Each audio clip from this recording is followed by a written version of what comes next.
Quem é René Dodge? Bem, eu nasci a 200 metros, onde o Papa rezou a missa quando veio aqui em 80, no Centro Cívico, né? O bairro de poloneses e alemães, que eu tinha 2 anos de idade quando me levantaram, que passou o grande Zeppelin, o grande passou na catedral também. Eu lembro muito bem que as mulheres me levantavam assim, mostravam alguma coisa para o ar. Anos mais tarde eu fui ver que era o Zeppelin. E era de baixo uma região, eu digo assim, muito importante, porque o bonde ficava muito longe, o ônibus também, as ruas eram de barro, as casas eram de madeira, mas havia algo assim muito próximo de nós, que era um tipo de convivência só ilustrada pelo rádio. Nós não tínhamos a televisão, é claro, isso foi no final dos anos 30, começo dos anos 40, e o rádio, que anos mais tarde, inclusive, se fixou na minha memória também. Houve um jogo entre o Paraná e o Rio Grande do Sul, que o Paraná estava 0-0, e o Paraná tinha empatado em Porto Alegre, e o Paraná fez um gol, e o juiz, eu nunca esqueço o nome do juiz, agora esqueci, e ele anulou o gol, era um gol legítimo. E tive que sair, a chamava de carro forte por causa da multidão. Mas o rádio exercia sempre um fascínio muito grande. As novelas da Rádio Nacional, a transmissão do jogo de futebol. Eu lembro também que o Campeonato Brasileiro era assim, o Paraná disputava com Santa Catarina e passava.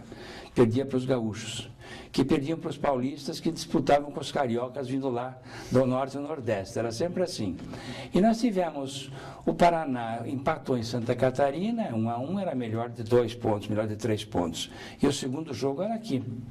E estava 1-1 o jogo, claro, tudo pelo rádio, né? Eu estava ouvindo o jogo. E foi um pênalti para Santa Catarina. O pênalti foi batido por um tal de Teixeirinha. Ele deve ter dado um bico tão grande, ele fez um gol tão grande, que o bandeirinha largou a bandeira, foi se abraçou com ele e caíram os dois. Então, a transmissão disso pelo rádio, e um locutor desconfiava desse bandeira, que ele era Catarina também. É coisa espetacular por causa da imaginação que nós fazíamos. A imaginação, que é um reduto indevassável da alma, né? É fundamental na vida ter a imaginação também.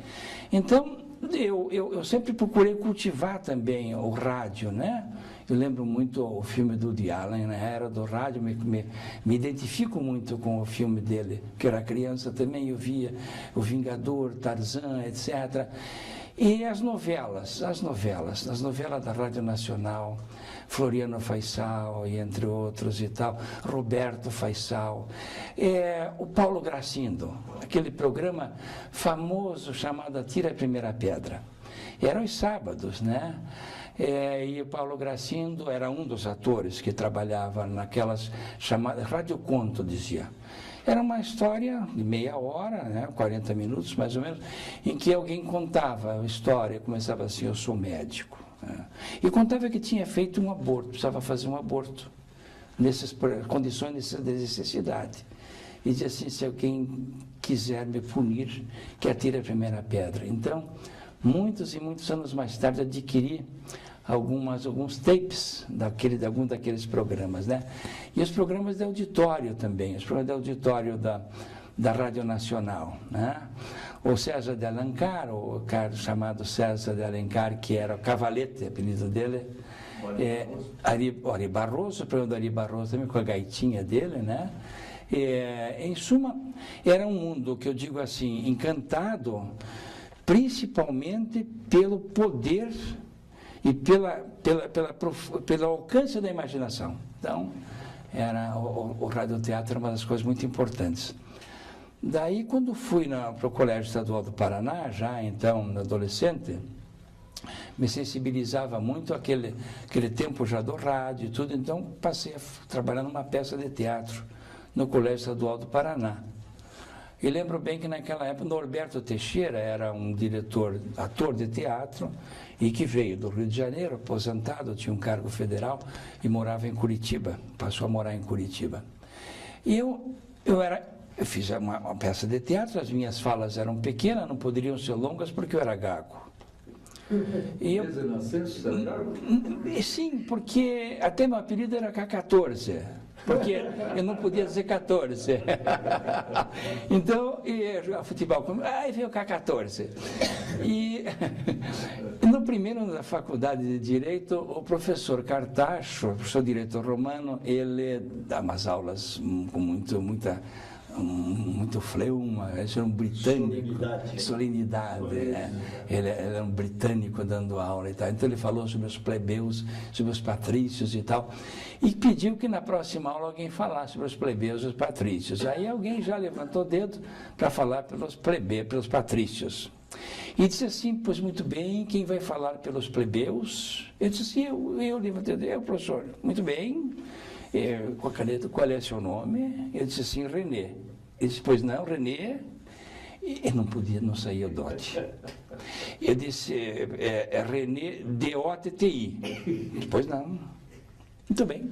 Então teremos na próxima aula 2 dissertações, 2 exposições muito importantes entre os alunos, precisam estabelecer essa forma de exercício também. Falará sobre os patrícios, o aluno fulano, e sobre os plebeus, o René de OTTI.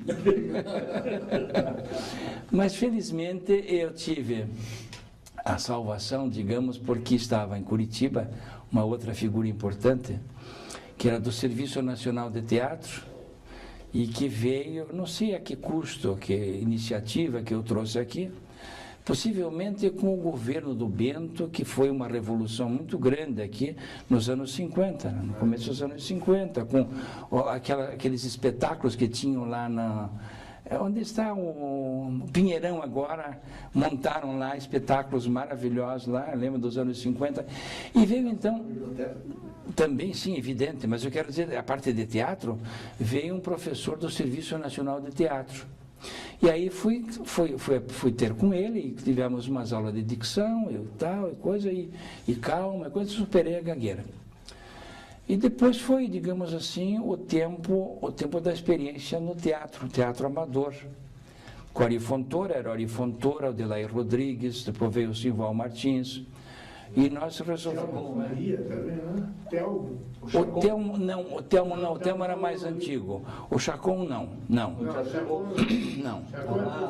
A outra é. Então, a Lala era do SESI. A SESI, que tinha o grande ator, que era o Teixeirinha, o pai do Nireu. Então, com o Ari, nós levamos mais umas 14 peças de teatro. Né? Entre elas, a peça do Hernani Fornari, Nada, Assim a Moça Chorou, uma peça do Alejandro Casona, chamada É Proibido Suicidar-se na Primavera. Alejandro Casona, uma peça maravilhosa chamada As Árvores Morrem de Pé. A Dulcina fez isso em Curitiba. E nós fizemos aqui É Proibido Suicidar-se na Primavera. Muito interessante a peça, porque era, digamos, um hotel hospital, onde o médico era um médico famoso com as técnicas que ele tinha de suicídio, as melhores técnicas de suicídio. Então recebia pessoas que eram pessoas com depressão muito grande, né? Até os personagens vários. E eu era chamado Amante Imaginário. Eu sei que as pessoas vinham vindo, eram as 9 personagens mais ou menos, e conversando entre si, faziam psicoterapia de grupo.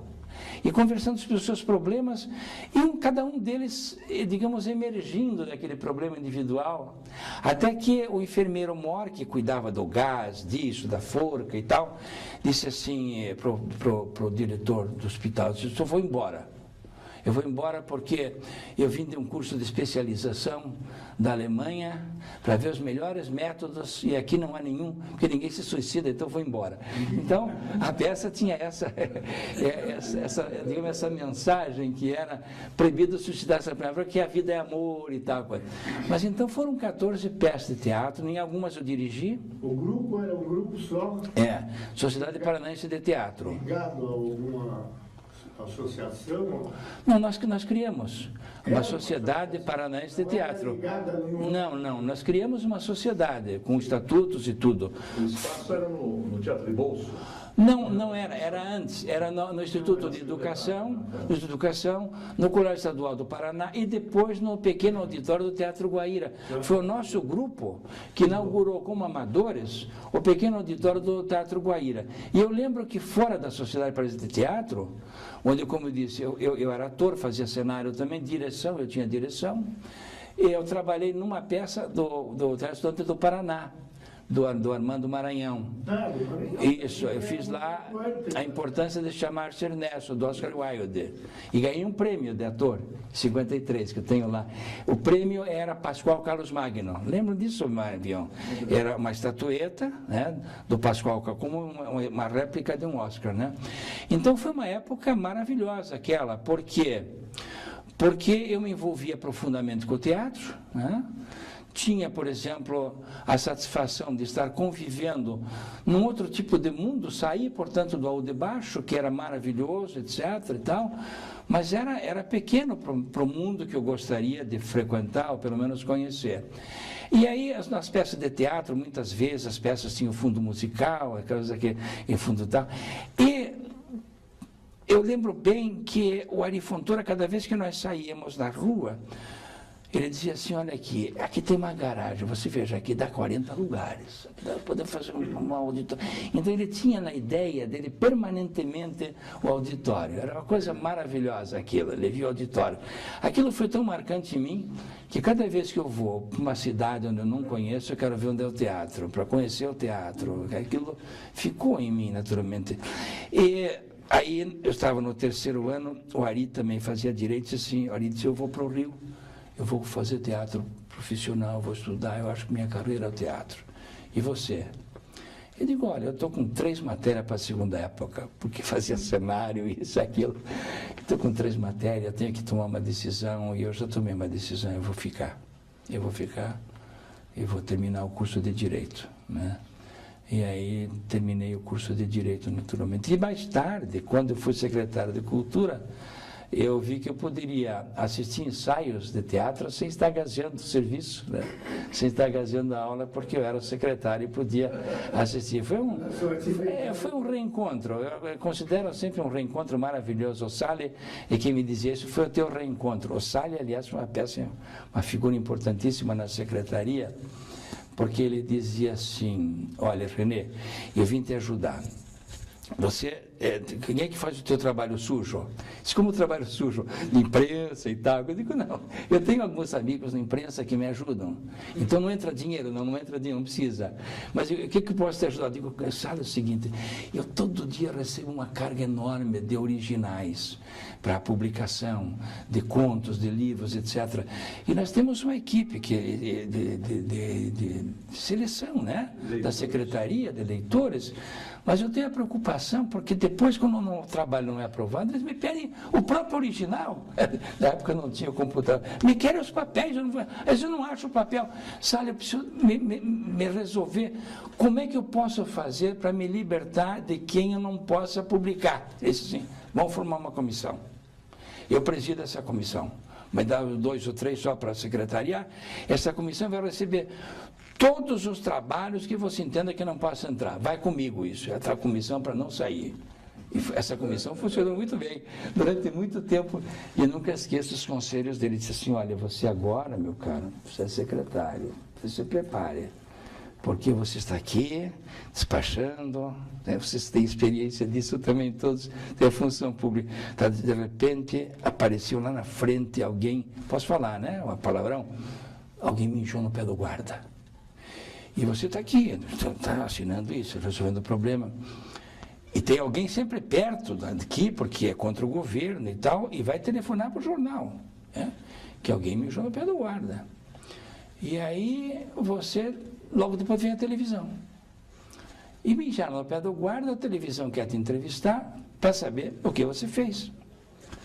Se você diz que não sabe, você é um negligente. Você não sabe o que acontece no teu nariz, na tua secretaria, ali a 2 metros. Se você diz que não puniu, você é corrupto, você está prevaricando a tua função, porque não fez nada.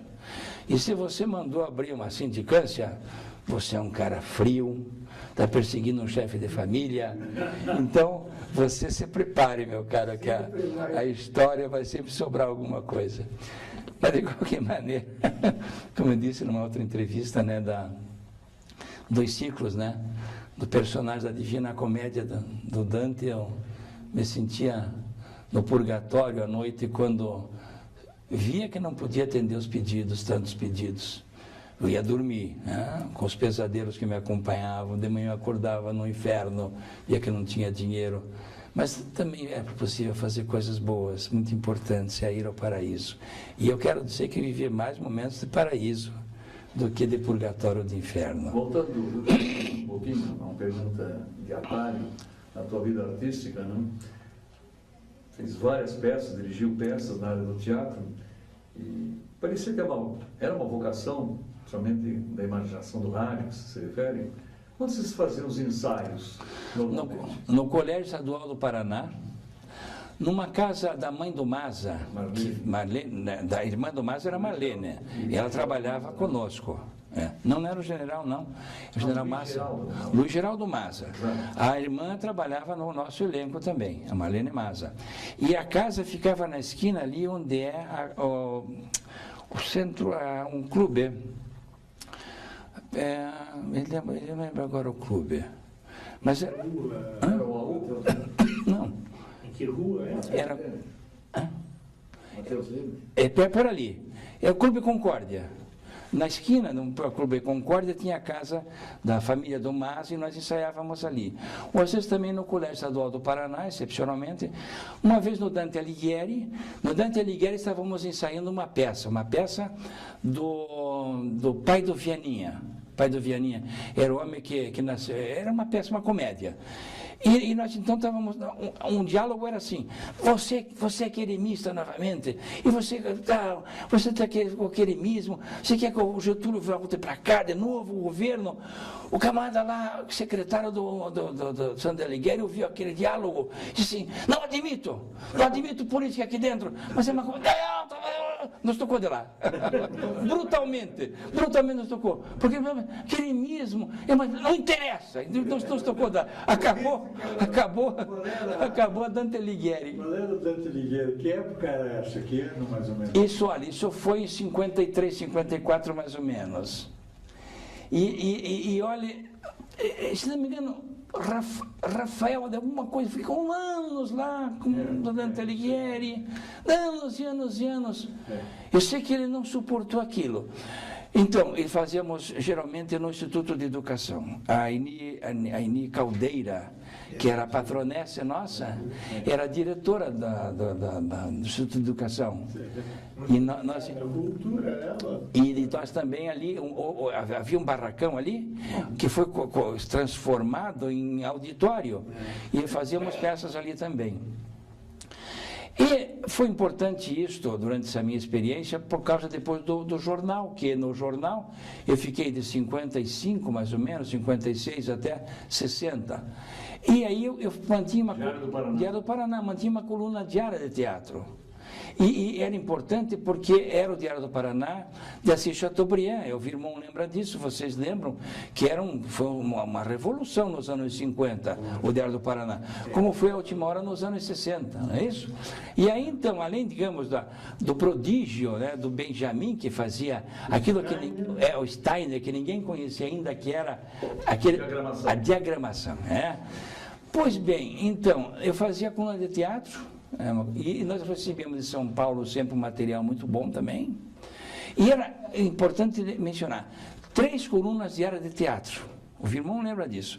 Era o Diário do Paraná, era o Dia do Glauco Flor de Sabrito, o Estado do Paraná do Roberto Menghini, que mantinha, e mais, e se eu não me engano, a Gazeta do Povo também, mas não com assiduidade diária, como havia. Significa o seguinte: havia um grande movimento de teatro e de público também, que justificava isso. Hoje há um grande movimento, só que a televisão marginaliza muito, naturalmente, e rouba públicos, não é? E o jornal, René, se transformou numa balcão de negócio. É verdade, é. Então, por exemplo, a coluna da Gazeta hoje só tem matérias de interesse comercial do grupo. É.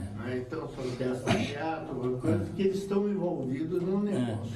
Fizemos ali, o Silvio Bach dirigiu Letras e Artes, aquela página inteira, aos domingos, se não me engano, saía também. Comecei no Diário do Paraná, em 1955, o Político de Ares deixou, fez 2 páginas, depois entregou para mim. Fiquei fazendo bastante tempo e eu vou pedir para você uma colaboração semanal. Você mandava uma crônica por semana. Isso mesmo, mandava a crônica. Escrevia a crônica também. Eu fiz uma coluna, mais ou menos 59. Eu fazia coluna de teatro e fazia crônica também. E também fazia algumas coisas fora da rotina, como foi essa. Eu com o Maza, era um sábado, e havia o prestígio muito grande do Jacinto de Tormes, na época. E isso se irradiou. E o Dino de Almeida... Jornal do Brasil, Jacinto de Tormes. É um pouco o modelo, né? É um modelo. E, inclusive, que transmitia uma coisa nova, além dos batizados, além do aniversário, né? E o Dino de Almeida era, naturalmente, aqui quem representava no Paraná mais assim. Então havia aquela coisa do Dino. O Dino frequentava a alta sociedade e tinha uma boca livre e tal. E a gente não tinha essa boca livre. E um dia eu começo assim, puta, mas o Dino não está. O Dino tinha saído da redação um pouco. Digo, mas vamos fazer uma coisa, vamos botar algumas coisas no texto dele ali, porque ele fazia naquela parte chamada gossips. E dava os intervalos do gossips, né? Intervalo uma coisa, outra. E vamos inserir alguma coisa aqui. Então, no educandário tal, quando os alunos chegaram e perguntaram para a freira, e aí a freira levantou a saia, etc e tal, os meninos gostaram dessa exibição, e aquilo vai. O outro chega o bêbado, o fulano de tal, há um problema com o arcebispo também que não consegue explicar, não é esse efeito econômico ou financeiro, não se sabe e tal. E aí uma tarja que escapou da coisa e entrou. Era assim, tomando o seu conhaque com leite quente no hall do Rodoviários Hotel. Rodoviários Hotel era algo que nunca havia, a não ser as casas de prostituição, a zona lá, no mercado, o hotel de alta rotatividade. Isso não havia na época, mas aquela era um hotel de alta... Tomando o seu conhaque com leite quente no hall do Rodoviários Hotel, o conhecido homem de negócios Ferreirinha era um receptador famoso, vários processos criminais, notório, receptador de carro roubado, receptador, tomando o seu conhaque com leite quente no hall do Rodoviários Hotel, o conhecido homem de negócios Ferreirinha, e com caixa alta Ferreirinha, em companhia da mulher Alete de Tal, textual, de Tal, do Balé Estrela da Manhã. Eu estava no meio dos gossips, tal, tudo bem? No dia seguinte era aniversário do jornal, 29 de março. E era um domingo, uma coincidência. Eu fui com o Maza até, não sei como eu me encontrei com ele, fomos juntos. Eu não esqueço do detalhe, eu tinha ido de bicicleta, encontrei o Maza e fui a pé para o futebol. E o futebol é churrasco, no Diário do Paraná, comemoração e tal. De repente vem a coisa, o Eudes Brandão, que era da polícia, tinha que ser ele, né? Porque ele fazia a sessão policial. Tá aqui, o Eudes trouxe um negócio, trouxe o jornal. Trouxe o jornal de hoje, tá um negócio desgraçado, aí olha aqui. E começou a de mão em mão, puseram uma tarja, com um quadro, um box, com aquilo. Na coluna do Dino. Na coluna ainda fotografia, Lertz Munhoz, Academia de Letras, pá, Ferreirinha no meio. E o pessoal botou num box. Isso, Maza, putz, e agora, Maza? E o senhor Aderbaum parece que não sabe nada ainda. E aí começaram, alguém falou e tal, do Maza, você vai fazer o seguinte, você vai lá fazer um discurso pro senhor Aderbaum, rapaz. Vai lá e diga para ele que o jornal e tal, vai lá, Maza, antes que ele descubra. O Maza foi, eu quero só dar um homem, que levou o Paraná para fora do Brasil. O Diário do Paraná é um jornal que saiu do Paraná, saiu do Rio, vai para Paraguai, e, portanto, é um homem que trouxe aqui para Curitiba, e para Curitiba, Brasil. Sim, muito obrigado, meu filho. Interrompi o Márcio. Obrigado, meu filho. Um copão de uísque e tal. Obrigado, meu filho. Eu sei que terminado o negócio, esse Márcio, agora vamos embora. Antes que descubra. E vamos embora. E aí nunca esqueço o detalhe, viemos a pé, eu vinha a pé de bicicleta, minha bicicletinha. Dia seguinte, Ayrton era o chefe de redação, Arthur Batista. Aí, isso é uma coisa, uma barbaridade que está ocorrendo aqui, não admito isto aqui é um trabalho terrível, vamos fazer, nós temos que demitir um Maza e o Dotti, os dois. Ele disse, mas isso não dá por isso, por aquilo, porque o René não ganha o salário mínimo, e aí ele pode ter um problema trabalhista e tal, e disse assim, então daqui a pouco eu penso, passa mais um tempo, Ayrton, vamos fazer o seguinte, Ayrton, vamos fazer uma advertência na redação, põe uma nota da redação. Soderbal, não vai dar. Sabe como é o pessoal aqui, começa a fazer gozação e tal, não vai dar. Tá bom, vou pensar. A única solução que encontraram, falaram com, não sei o nome, não lembro o nome dele, mas tinha o Baldo Siqueira, mas tinha o outro também. Não, o outro que era. Não era o Felipe. Era o que cuidava. Não, era o Baldo, que cuidava das finanças. Grande. O Carlos Ador. O Carlos Ador, né? Acho que sim, né? Não era bem, mas ele falou, olha, vi uma reunião com você, mas aí o René, por favor. É o seguinte, o Dino foi multado por ter sido aquilo que não conferiu a coluna. Vocês podiam ajudar, porque o Soderbal suspendeu um mês do salário dele. Vocês podiam ajudar, dividir e tal. Aí dividimos. O prejuízo. O Dino se mostrou, né? Ele parece que fala no depoimento dele, ele ficou aturdido, né? Ele tem um coração maravilhoso, né? Mas quem me sacaneou, né? Boicote, ó, a palavra era essa, ele dizia, boicote.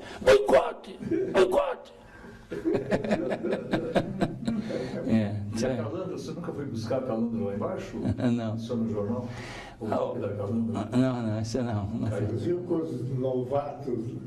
Com os novatos. Não foi buscar lá embaixo a Calandra. Era o tempo, inclusive, da impressão lá, em ferro quente e tal, ia com montagem, coisas se lembram bem, né?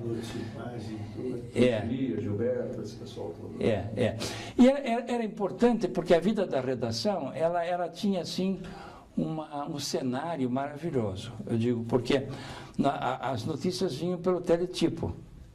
Pelo teletipo.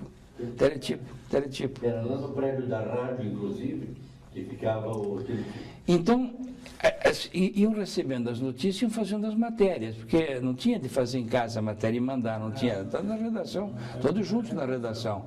Então, estavam interpretando as coisas que aconteciam no mundo. E a sensação que se tinha, ao botar no papel aquilo que estava acontecendo, é que você estava, não é interferindo, mas estava vivendo mais aquilo.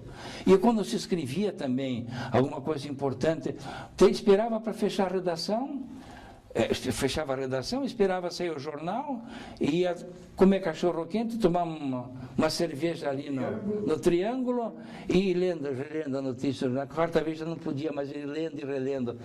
É a primeira vez quando eu fui no Diário do Paraná, a primeira vez me levaram para lá, eu fui fazer uma entrevista sobre um pianista que vinha aqui em Curitiba. Já faz uma entrevista aí, estou empresário dele aí. Então o empresário veio, começou a conversar quem era o artista, um estrangeiro, mostrou umas fotografias e tal. E eu comecei a escrever a caneta o negócio. Antes de passar para a máquina, escrever a caneta, escrever.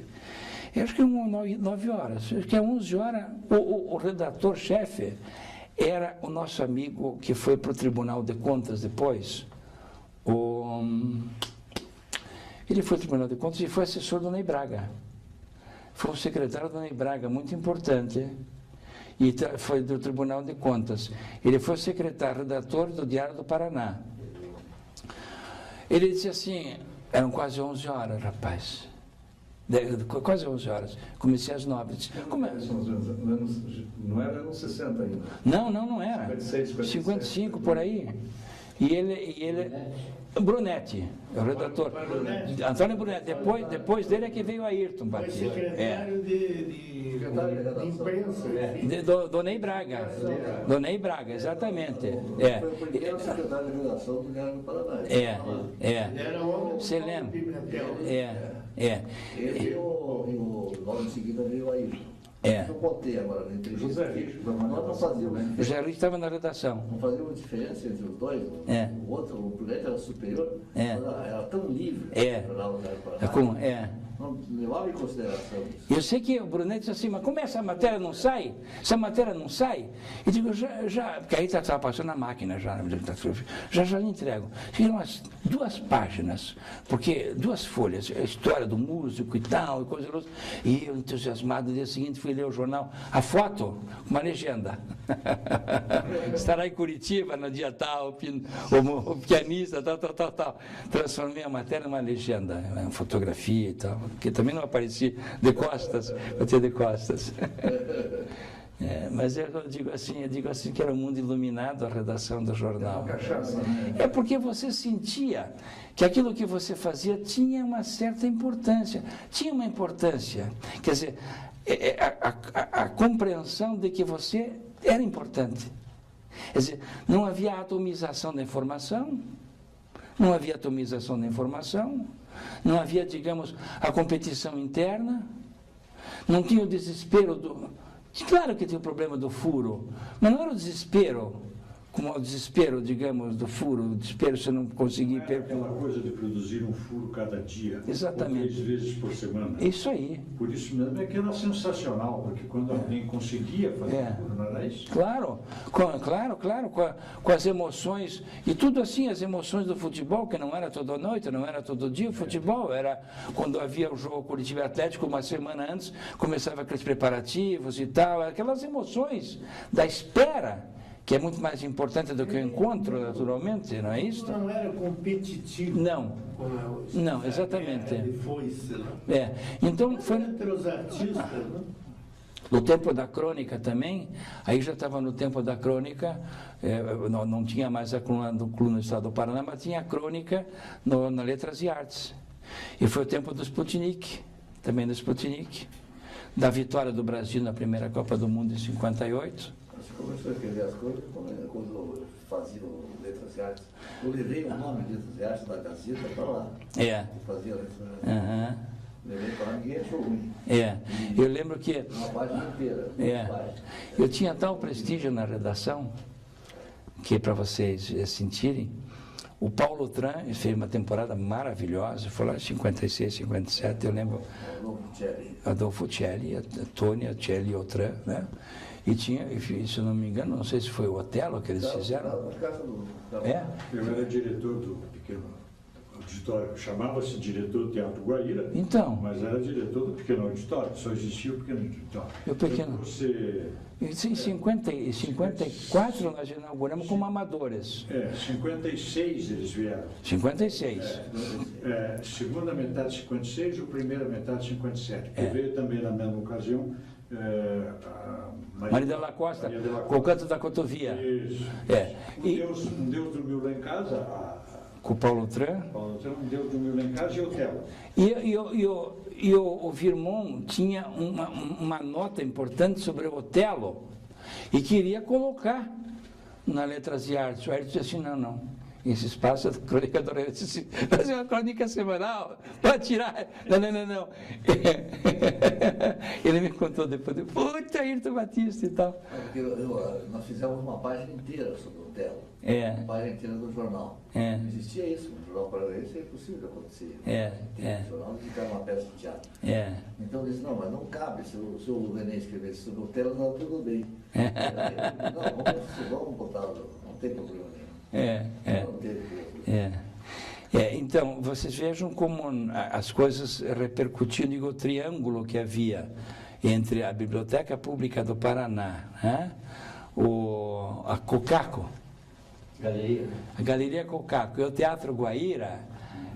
fazia um circuito maravilhoso, uma fermentação, né, Fernando, muito grande. A biblioteca não era apenas uma biblioteca. Exatamente. Era um centro cultural. Não era um depósito, como se transformou num depósito, né? Sem espaços mais. Vivo, porque ali os salões de arte, as grandes exposições. Os grandes debates ideológicos também, com funcionava, tinha um cineclube. Tinha um debate que houve no final dos anos 50, começo de 50, 60, 61, acho 60, entre o Agliberto Azevedo e o Juarez Távora.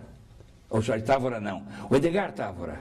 O Edgar Távora, que discutiam terrivelmente lá, porque o Edgar Távora era integralista, foi do Partido Integralista, e o Agliberto era do Partido Comunista. Então, era um debate extraordinário, né? Onde não faltavam também as grandes discussões, o Lamartine, uma ocasião assim. Era um movimento maravilhoso do ponto de vista... Eu não sei, Fernando, vocês sabem melhor do que eu, porque eu sou apenas um espectador à distância, né? De que as coisas tinham mais, eu não sei se posso dizer vibração. Os anos 60 em Curitiba foram de um calor, um vigor da área cultural que não temos mais. Você começou um pouco antes, quando ocupou a Secretaria de Cultura, se me permite essa pergunta, as ações que tiveram em favor da cultura, podem lembrar? Sim, claro, nós procuramos institucionalizar o Teatro de Comédia do Paraná, com algumas peças, e entre elas nós trouxemos o Paulo Otran para orientar um grupo de teatro de comédia do Paraná, e levou Galileu Galilei. Nós fizemos óperas como, por exemplo, A Tosca, né? E fizemos também Barbeiro de Sevilha, e fizemos Dom Giovanni, que era um preconceito terrível. Nós estávamos fazendo o Dom Giovanni e tal, eu com o Constantino vieram alguns dias, de repente veio um telefone, eu era secretário, e veio um telefone direto. Era o governador Álvaro Dias. Estava lá ele com o Roberto Requião e o Fábio Campana. René, que negócio é esse? De no Teatro Guaíra agora, com a propaganda do Jaime Lerner? Qual a propaganda do Jaime Lerner? Então, eu estou vendo a distribuição de coisa aí, tem um coração e tal. Não, governador, aí é o seguinte, é que Dom Giovanni era um amante, assim, e tal, e tem que explicar aquilo, que o Álvaro Dias, mas pressionado pelo Requião e pelo Fábio Campana, né? Então, era uma preocupação muito grande para fugir, inclusive, disso. O preconceito, inclusive, era muito grande, né? Mas, olha, nós fizemos concurso de teatro, concurso de literatura também, tivemos muitos projetos com os recursos da Lei Sarney, né? E houve também algumas coisas muito interessantes do confronto que havia na secretaria, né, que eu chamava de usina de sonhos, né? Num outro depoimento eu falei, acho que vale a pena repetir isso, a orquestra sinfônica também procuramos manter, procuramos criar, instalar o Museu Miguel, o Museu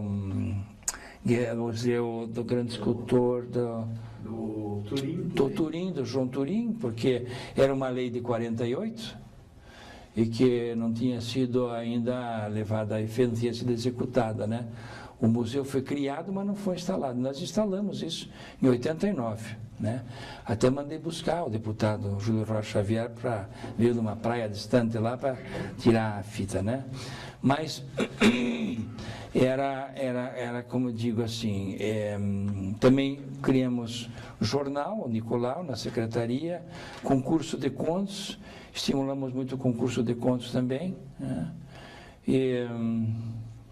Eu penso que foi uma contribuição. O Nicolau foi uma passagem editorial muito importante na tua gestão, né? Começou. Isso foi. Foi, Ele era dirigido O Wilson Bueno. Wilson Bueno, né? É. E depois ele foi travado, aportou a ideia, ele não durou muito tempo, né? Eu não sei.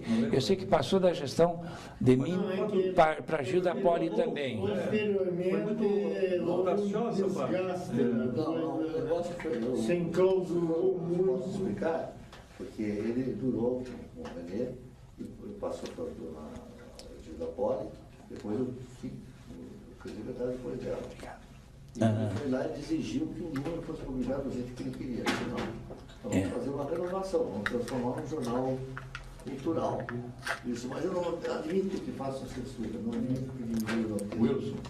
É, o Wilson Bueno. Absolutamente. Eu sou o chefe da secretaria. A responsabilidade é sua. Ele trouxe um personalismo muito grande com o tempo. A campanha contra mim, pediu demissão, um alívio. Ele se transformou num personalismo muito grande, né? Num alter ego. Ele me avisou. Um ego no cosmos. Colocava um ego no cosmos.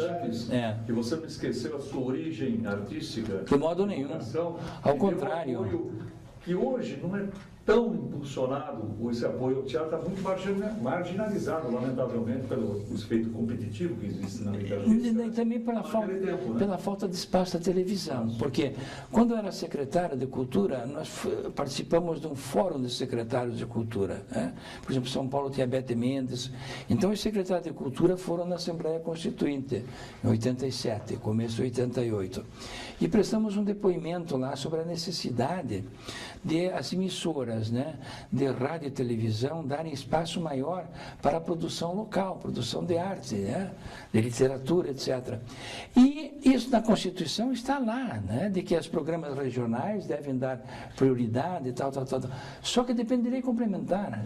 Então, os programas de televisão regionais, você sabe muito bem qual é, que é a política, um jornal informativo que é plastificado, né, pasteurizado, o futebol, o esporte, mas nada mais de teatro, de literatura e de nada. E o teatro teve, no tempo em que a televisão dos anos 60, começou em 60 aqui, um grande destaque. Um grande destaque, as novelas que fizeram aqui no Paraná, inclusive Direito de Nascer, que na Nacional trouxe. Por que isto? Porque quer São Paulo e Rio de Janeiro exercer o domínio e a influência dos cânones, dos estándares do Rio e São Paulo. Então, tipo, eu considero assim, tipo de uma intervenção cultural, porque no mais distante bairro do país, no centro do país, cidade do país, com seus costumes, vem a Rede Globo lá com aquela forma, né, de destruir culturas locais. Né? Então, nós tínhamos, sim, no começo dos anos 60, uma rádio e uma televisão muito importantes aqui, com teatro, com tudo. Isso acabou. Acabou não por falta de artista, acabou por falta de espaço na televisão.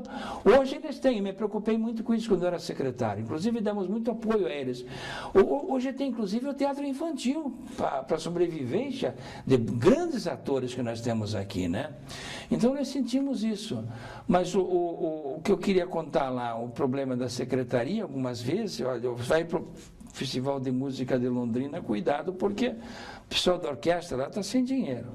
Viu? Alguém me avisou, eu acho. Toma cuidado, porque eles estão muito bravos lá. Então, dias antes eu mandei alguém levar um trem pagador, alguma coisinha lá para a orquestra sinfônica de Londrina.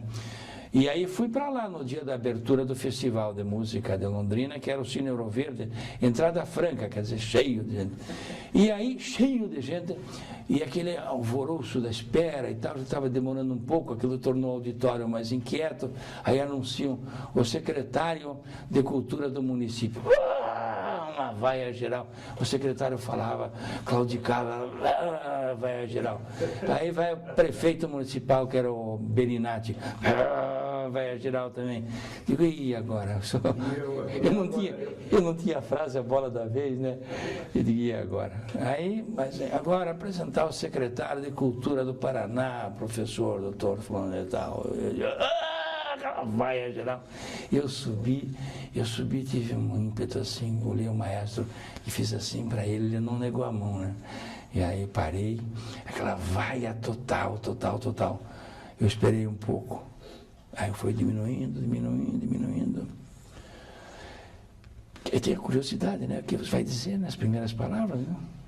2 palavras.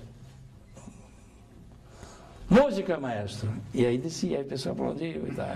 Foi a saída que eu tive, que eu me lembrei do Juscelino Kubitschek de Oliveira. Né? 2 palavras. Né? 2 palavras, música, maestro. Eu me lembrei do Juscelino Kubitschek de Oliveira, que foi dar um discurso na UNE lá, e aquele problema da crítica contra Brasília e tal. Estudantes começaram a vaiar, ele ficou quieto, viu? Aí, porque esse efeito da multidão, eles param a uma certa altura para ver de que maneira que vão atacar de novo. Para ver qual é a reação de lá, né? Para atacar de novo, né? Ele parou, ele disse: bendito é o país em que os estudantes podem vaiar o seu presidente. Ficou na história. Foi aplaudido e tal. Mas essa ocasião das 2 palavras suas talvez tenha sido a única ocasião em que as 2 palavras foram realmente só 2 palavras. É mesmo. Porque é o hábito, né? Assim como era, ele veio só lhe trazer um abraço, secretário. Está aqui o fulano, o prefeito de Sengés, veio só lhe trazer um abraço. Pois não. Secretário, tem uma lista de coisas.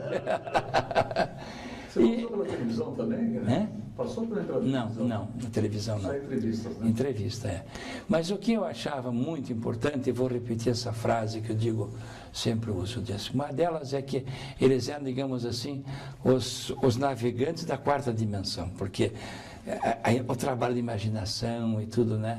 E a usina dos sonhos da secretaria, que era uma usina de sonhos, porque quem chegava lá tinha um projeto, a gente estimulava o projeto e, sabe, fazia um tipo de emoção altamente positiva, né? Aquilo do Sala era só para os casos impossíveis, né? Hoje, se eu voltasse lá, dizia: Sala, a tua comissão é para o Silvio Bacher. Se tiver alguma proposta de filme aí, tanto seu filme expedicionário, tua proposta é com o Silvio Bacher, para você cuidar dele. Mas eram momentos, eu vivi intensamente a secretaria. E essa frase sua foi de muita tranquilidade, paz, harmonia na classe artística. Também, Vinha de um período muito cheio de politicagem envolvida. Muito. E justamente com o Álvaro e com a tua presença lá se garantiu uma tranquilidade, enfim. Todos eram ouvidos, todos tinham isso foi importante. E para compor o quadro de assessores e tal, eu tinha algumas escolhas, né? E o Teatro Guaíra era uma preocupação muito grande. E eu queria colocar o Constantino Viara no Teatro Guaíra. E foram grupos de teatro lá com reivindicações para fulano, Beltrano. Até que numa grande reunião no meu escritório, ainda no meu escritório, claro, todos lá, umas 15 pessoas mais ou menos. Temos umas reivindicações, assim e tal, e queríamos apresentar para o senhor uma lista tríplice, tal, e coisa de perfeitamente, então vamos fazer isso, vamos adotar. Eu vi um ar de satisfação neles, né? E aí vocês me preparam, então, essa lista, me dão uns 3 nomes, né? Olha aqui, vamos fazer uma imagem, uma alegoria, pontos cardeais. Vamos começar a mudar no Teatro Paraná. Vamos fazer um novo caminho, norte, sul, leste, oeste. Pontos cardeais, 4 nomes. Vocês me dão 3, eu vejo um outro e escolho isso. Escolho eu. Você se garantiu. Foi aquele silêncio. Papai, não dá, mas o senhor vai escolher. Meus amigos, não há outra. Eu vou ter que escolher. Me desculpe e tal. Se quiserem continuar a falar, tudo bem, mas para mim a reunião já perdeu-se. Eu vou escolher. E foi assim. E o problema era que o Basso queria porque queria, o Basso vinha, bom ator e tal. Mas sabe o que é? Com o tempo, eles, infelizmente, na falta de espaços que a televisão poderia dar e tudo, eles tinham não digo clandestinidade, mas uma mendicância muito grande. E eles precisavam dos famosos editais. Os editais da secretaria, eles viviam um dinheirinho, para eles era importante. E o Basso queria, de qualquer maneira, pelo menos ser se não fosse se prender do Guaíra, eu queria ser um cargo importante lá. Ele disse, Constantino, como é que é a tua luta aí? Ele disse assim, olha, eu vou precisar fazer uma pequena operação. A hora que tirar o baço, a coisa está resolvida. Mas houve uma muito interessante, não sei se posso falar, porque tem um pouco de aparente pornografia. Depoimento para a história. A Margarita Sansone estava muito irritada, criticava o Constantino, volta e meia, e dizia assim, Constantino, faz favor, não tem toaletes lá no Teatro Guaíra, adequadas e tal. E o Rafael perto dela, e tal. E o Constantino começou a se irritar com aquilo. E perto de outras pessoas. Na terceira ou quarta vez que a Margarita falou isso assim de novo, perto de outras pessoas, era aqueles intervalos de domingo, de manhã. Pois é, aquele negócio da toalete, olha, Margarita, estive pensando nisso. Eu vou mandar construir uma toalete com uma coisa tão grande, uma bacia tão grande para caber o tamanho de tua bunda.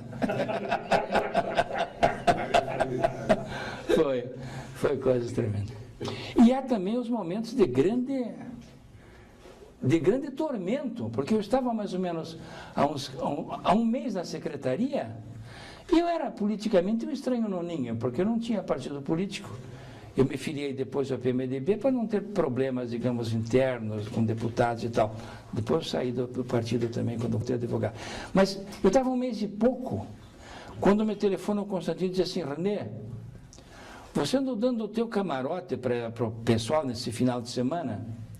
Eu disse, não, sabe, eu até não tenho muito, porque o governador também não quer usar o camarote, ele acha que não é agradável e tal, que o camarote não é popular e tal, acho uma bobagem, mas o que Constantino? Ele disse assim, eu disse, olha, Constantino, eu não tenho usado, mas o meu chefe de gabinete tem dado para alguns deputados ou coisa assim. Por que, Constantino? Ele disse assim, estavam trepando no teu camarote. Sabe a sensação quando o chão abre? O chão abre, e eu vi a manchete do Diário Popular do Abdul F. Kudri. Camarote do secretário vira motel de 5 estrelas. E na hora eu disse assim, Constantino, por favor, Constantino, segura isso aí, rapaz, segura para não sair. Então, segurar e não sair, filho. Momentos de... Mas essa manchete seria verdadeira mesmo? Não, é imaginário.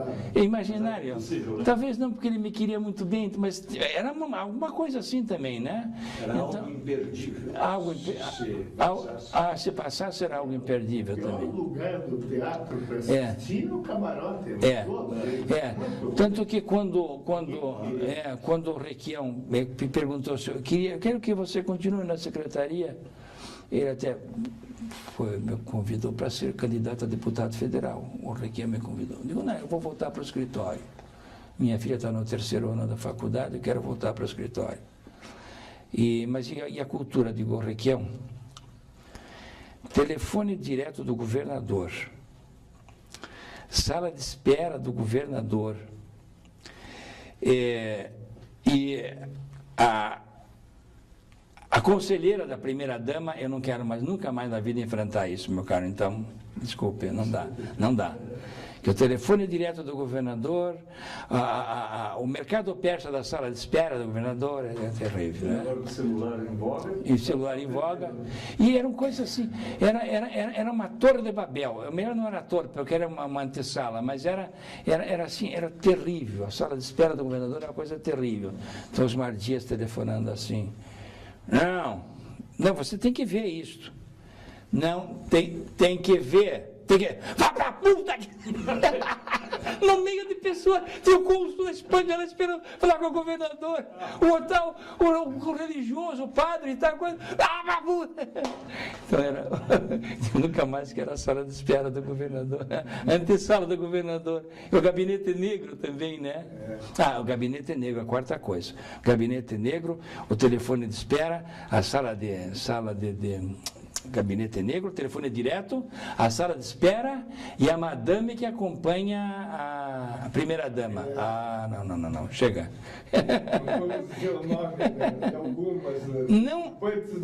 Não da secretaria, não das pessoas da secretaria, porque não tive nenhum problema com as pessoas da secretaria, nada. Tive problema com a burocracia, a tal ponto que vocês não vão acreditar.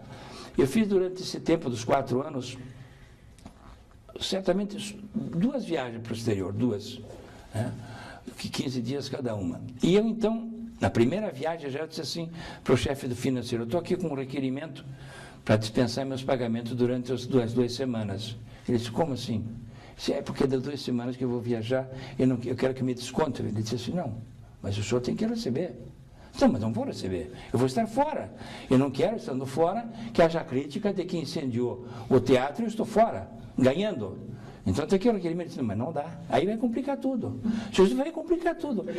Em suma, eu tive que pedir autorização do governador para mandar que me descontasse o dinheiro das meus 2 semanas. Entendeu? Quer dizer, a cultura era tal que você ia criar caso, ia criar problema nesse sentido, né? Dar um mau exemplo. Exatamente. Então. Na verdade era isso. René, falta só um pequeno relato teu. Qual foi o momento na sua vida em que esta balança da cultura e da atividade de advogado pendeu mais para o lado da advocacia? Em que momento? Você diz da volta? Não, antes, lá no passado. Quando você... Eu posso dizer para você que a preocupação de segurança também. Eu tinha medo do futuro. Tinha medo. Sabe, como diz o Rubem Braga, que a terra onde já o homem nasce, vive e se apaixona, exerce uma espécie de força de gravidade sentimental. Na crônica do Rubem Braga que diz isso. Eu não tinha coragem eu achava que não era ator suficiente para vencer, digamos assim, a barreira da competição, etc. Eu não tive a coragem de sair junto com o Ari para fazer teatro, não tive. Achava que o direito me daria mais segurança e também satisfação, poderia dar. Foi num momento determinado. Claro. Esse ano foi em 64. Não, esse ano foi, estava na faculdade ainda, quando eu te decidi. Não, eu sei, mas é que ele tomou a decisão. Sim, mas ele tomou a decisão dele nos anos 50 já, queria fazer teatro no Rio de Janeiro. Ele disse para mim. Aí eu continuei na faculdade e ele saiu. O momento em que eu tomei essa pesou mais. Eu posso dizer que eu diria não é o amor ao direito, não. Preocupação de segurança. Eu tive essa preocupação de segurança. Que daria mais possibilidades de... exatamente. Exato. Não, é de segurança. Segurança afetiva, cidade, etc. Estava aqui, família, era muito apegado à televisão. A televisão não havia, mas rádio, enfim, era um condicionamento afetivo que eu tinha e que eu tinha medo de romper.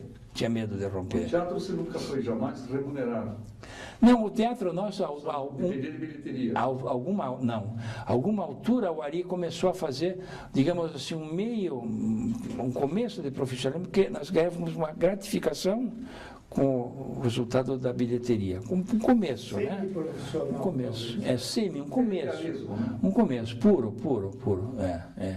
E com coisas fantásticas, né? Que nós nos substituíamos.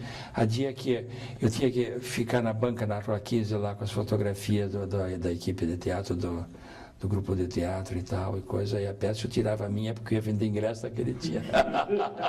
Eu tinha que tirar a minha porque eu estava vendendo ingresso. A gente fazia ponto também na Rua 15 para vender ingresso.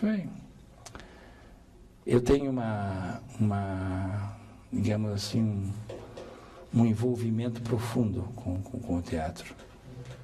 Profundo, tanto que em muitos casos que eu escrevo sobre determinado tipo de defesa, eu procuro fazer referência do teatro, da literatura, do coisa, quando falo, né? Outro dia, analisando o problema da crítica a uma pessoa, um político e tal, eu digo, a natureza é a mesma. Lavoisier dizia que nada se cria, tudo se transforma.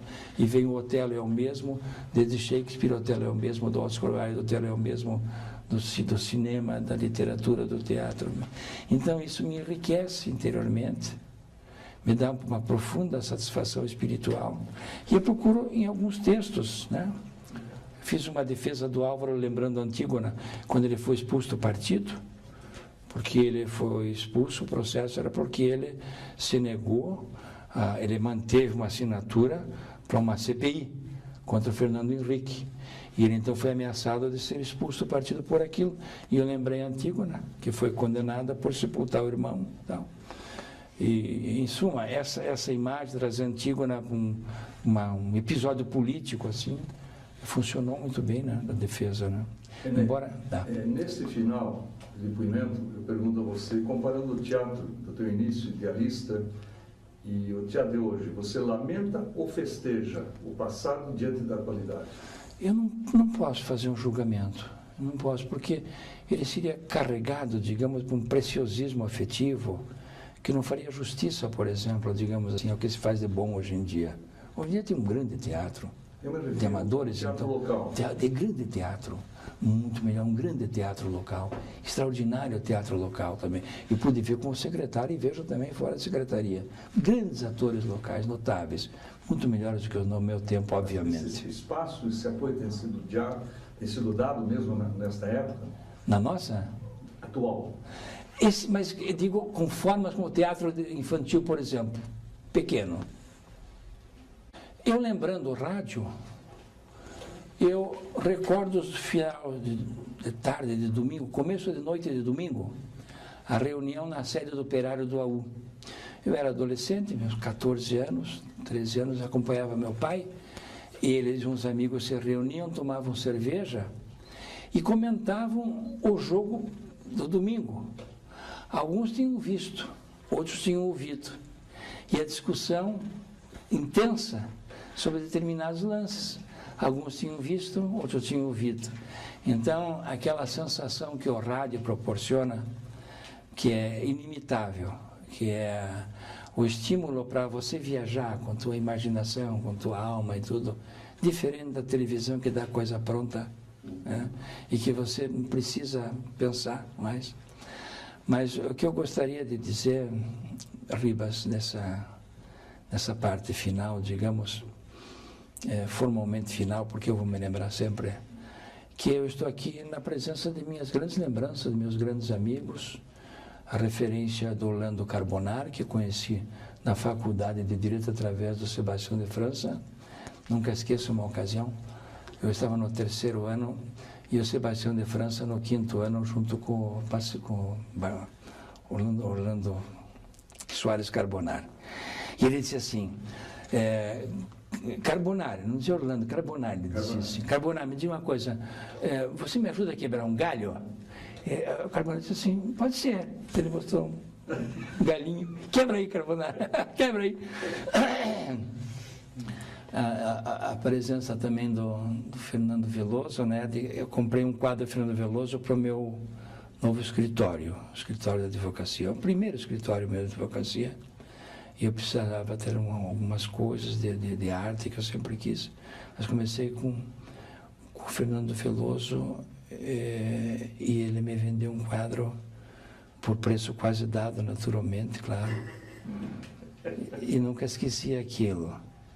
E depois eu telefonei para o Virmão trabalhava com o Vieira Neto, no edifício, se não me engano, Vendra, se não me engano, edifício da Rua 15, e perto do hotel ali, e eu acompanhava ali o Virmão. Uma vez eu era estagiário ainda nas faculdades, estudava Direito, e fazia estágio no Ministério Público, e às vezes ia visitar lá o Virmão, por causa do jornal, nosso jornal, né? Entregar a matéria. Entregar matéria para o Virmão. E às vezes vinha uma petição ali do Isaurino Gomes Patriota, dizia assim, senhor depositário público, isso porque é coisa importante, depositário público e tal. Eu nunca esqueço isso, essas coisas assim. E eu disse, Virmão, eu preciso pintar meu escritório, um escritorinho novo e tal. Um escritório interessante, era uma sala, uma porta de vai e vem e o corredor, onde ficavam 2 cadeiras. Antes o Virmão, que cor eu disse? Qualquer cor, menos verde, porque é uma merda o verde, não, menos de verde. Mas aí o escritório tinha a porta de vai e vem e a sala de espera era o corredor. Né?